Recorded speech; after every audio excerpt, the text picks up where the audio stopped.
On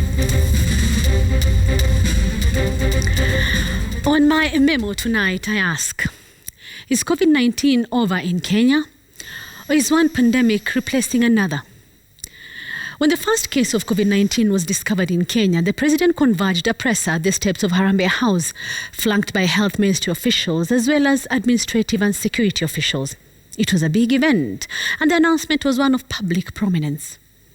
That is why my memo tonight, I would like the same prominence to be given to telling us that as a country, the COVID-19 guidelines have been relaxed and that we can go back to our normal lives.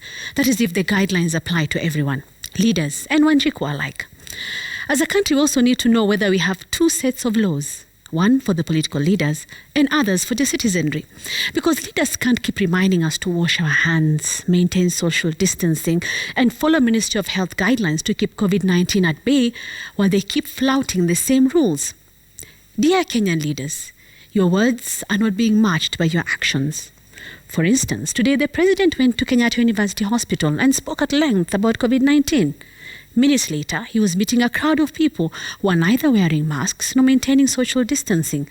Mark you, the president himself was not wearing a mask. Yesterday, he was in Ruaka, again addressing a crowd. Same script, different cast.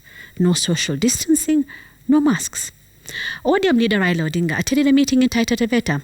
Under the same thing, no masks, wala social distancing.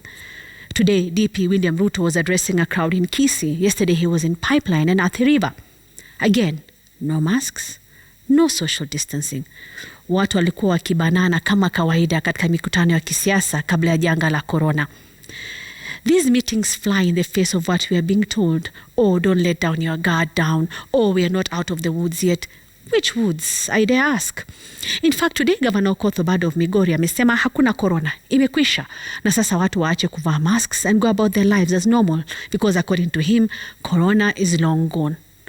So today I asked, why were entertainment joints closed? Because of social distancing. This led to millions of shillings worth of stock going down the drain. Jobs were lost. And what about schools? The same reason. Social distancing for our children to curb the spread of COVID-19. Many schools also closed down. Teachers and other support staff lost their livelihoods. And why were places of worship that are a source of hope for many closed for months? Same reason. Social distancing. But the people meeting Uhuru, Ruto and Raila were not enjoying themselves at a club. Neither were they students in school or were they in a church or a mosque. But they had no masks and no social distancing was observed. In short, it was business as usual. Therefore, we should now be told just why we can't reopen the clubs and the schools. After all, it seems we're back to normal.